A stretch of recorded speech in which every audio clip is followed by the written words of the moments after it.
ಮರಗಳು ಉರುಳಿ ಬಿದ್ವು, ಮನೆಯ ಶೀಟ್ಗಳು ತರೆಗೆಲೆಗಳಂತೆ ತೂರಾಡಿದ್ವು. ರಾತ್ರಿ ಹಲವರ ಬದುಕು ಬೀದಿಗೆ ಬಿದ್ದಿತ್ತು. ಗಾಳಿ, ಗುಡುಗು, ಸಿಡಿಲಿನೊಂದಿಗೆ ಎಂಟ್ರಿ ಕೊಟ್ಟಿದ್ದ ಮಳೆರಾಯ ಅಬ್ಬರಿಸಿ ಬೊಬ್ಬೆರೆದಿದ್ದಾನೆ. ಹಲವು ರೈತರನ್ನ ಖುಷಿಪಡಿಸಿರುವ ವರುಣ ಕೆಲ ರೈತರಿಗೆ ಕಣ್ಣೀರು ಹಾಕುವಂತೆ ಮಾಡಿದ್ದಾನೆ.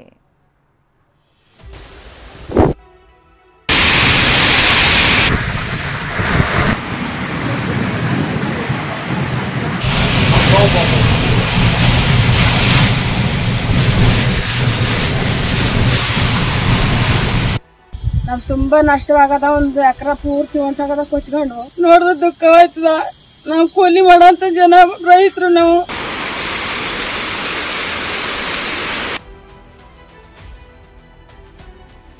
ಕುರುಹು ಇಲ್ಲದಂತೆ ಕೊಚ್ಚಿ ಹೋಗಿದೆ. ಬೆಳೆಯೇ ಕಾಣದಂತೆ ಜಮೀನು ಬರಿದಾಗಿದ್ರೆ ಹೊಲದಲ್ಲೇ ನಿಂತಿದ್ದ ಮಹಿಳೆ ಕಣ್ಣೀರಾಗಿದ್ಲು.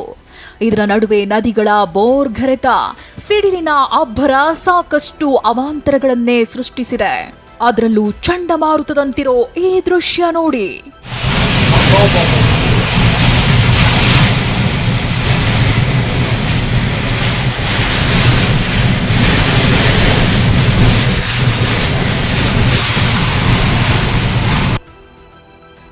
ಭಯಂಕರ ಬಿರುಗಾಳಿಗೆ ತರಗೆಲೆಗಳಂತೆ ಹಾರಿ ಹೋದ ಶೀಟ್ಗಳು. ಇಂಥ ಗಾಳಿ ನೋಡಿರ್ಲಿಲ್ಲ, ಇಂಥ ದೃಶ್ಯ ಕಂಡಿರ್ಲಿಲ್ಲ. ಒಮ್ಮೆಲೆ ಬಂದ ಬಿರುಗಾಳಿ ಕ್ಷಣ ಮಾತ್ರದಲ್ಲೇ ಮನೆಗಳ ಶೀಟ್ಗಳನ್ನ ಆಕಾಶದಲ್ಲೇ ತೇಲಾಡಿಸಿತ್ತು. ಇಂಥ ಬಿರುಗಾಳಿಗೆ ಬಾಗಲಕೋಟೆ ತಾಲೂಕಿನ ಕೆಳಕಲಮಟ್ಟಿ, ತುಳಸಿಗೇರಿ, ಹಿರೇಶಲ್ಲಿಕೇರಿ ಗ್ರಾಮದ ಜನ ತತ್ತರಿಸಿದ್ದಾರೆ. ನಿನ್ನೆ ಸಂಜೆ ಮಳೆ ಸ್ವಲ್ಪ ಬಂದ್ರೆ ಬಿರುಗಾಳಿ ಆರ್ಭಟ ಹೆಚ್ಚಾಗಿತ್ತು. ಕೆರಕಲಮಟ್ಟಿ ಗ್ರಾಮದಲ್ಲಿ 6 ತಗಡಿನ ಶೆಡ್ ಮನೆಗಳ ಶೀಟ್ಗಳು ಧ್ವಂಸವಾಗಿದ್ದು, ತುಂಬು ಗರ್ಭಿಣಿ ಸೇರಿದಂತೆ ಇಡೀ ಕುಟುಂಬ ರಾತ್ರಿ ಇಡೀ ಭಯದಲ್ಲೇ ಕಳೆದಿದೆ. ಮಳಿ ಗಾಳಿ ಬಿಡ್ತೀವಿ, ತಗಡ ಎಲ್ಲ ಆರೋಗ್ಯಾರ ನಾವ್ ಮ್ಯಾಲ ಬಿದ್ದಿತ್ತ ಭಯ ಆಗಿತ್ರಿ. ನಮ್ ತಂಗ್ಯಾರ ಅದು ಎಲ್ಲಾರು ಹೊಳಾತಿದ್ರಿ. ನಾವ್ ಸಾಯ್ತಿ ಚೀರಾಡ್ತೀವಿ ಅಂತ. ನೀರೆಲ್ಲ ಒಳಗೋದು ಹೋಗಿತ್ರಿ. ಬ್ಯಾತಕ ನಿದ್ದಿಲ್ರಿ. ಒಂದಿಟ್ ಭಯ ಆಗುದು. ಮತ್ ವಾಪಸ್ ಎಲ್ಲಿ ಗಾಳಿ ಬಿಟ್ಟಿತ್ತು, ಮಳಿ ಆಗಿತ್ತಂತಂದು ಅಲ್ಲೇ ಒಳಗ ಕುಂತೀವಿ. ಕೆರಕಲಮಟ್ಟಿಯಲ್ಲಿ 50 ಎಕರೆ ಕಬ್ಬು ನಾಶವಾಗಿದ್ರೆ ಮಾವು, ಬೇವಿನ ಮರಗಳು ಉರುಳಿವೆ. ಹಿರೇಶಲ್ಲಿಕೇರಿ ಗ್ರಾಮದಲ್ಲಿ ದಾಳಿಂಬೆ ಗಿಡಗಳು ಹಾನಿಯಾಗಿವೆ.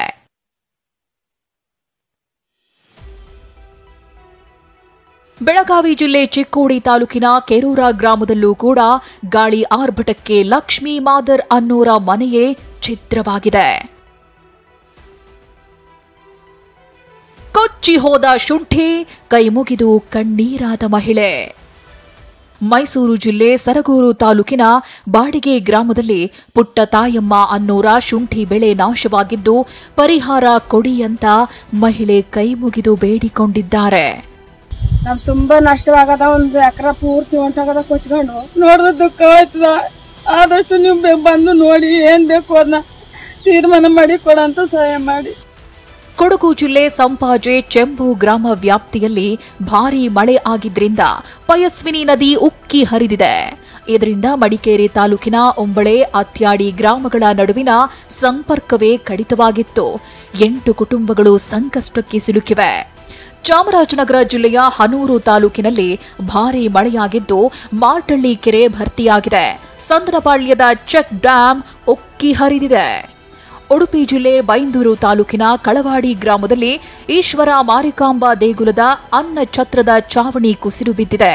ಮತ್ತೊಂದೆಡೆ ಶಿರ್ವ ಗ್ರಾಮ ಪಂಚಾಯಿತಿ ವ್ಯಾಪ್ತಿಯ ಮಾಣಿಬೆಟ್ಟು ಗ್ರಾಮದ ಬಿಸಿಎ ವಿದ್ಯಾರ್ಥಿ ರಕ್ಷಿತ್ ಸಿಡಿಲಿಗೆ ಬಲಿಯಾಗಿದ್ದಾನೆ. ರಾಯಚೂರು ಜಿಲ್ಲೆ ಸಿಂಧನೂರಿನ ಸೈಯದ್ ಅಕ್ರಮ್ ಗೋವಾದಲ್ಲಿ ಲಾಡ್ಜ್ ಉದ್ಯಮದಲ್ಲಿ ತೊಡಗಿದ್ದ. ಲಾಕ್ಡೌನ್ ವೇಳೆ ಊರು ಸೇರಿದ್ದ ಸೈಯದ್ 2 ಎಕರೆಯಲ್ಲಿ ಪಪ್ಪಾಯಿ ಬೆಳೆದಿದ್ದಾನೆ. ಮಳೆ ಹಾಗೂ ಬಿಸಿಲ ಹೊಡೆತಕ್ಕೆ ಪಪ್ಪಾಯಿಗೆ ವೈರಸ್ ತಾಗಿದ್ದು ಬೆಳೆ ಸರ್ವನಾಶವಾಗಿದೆ.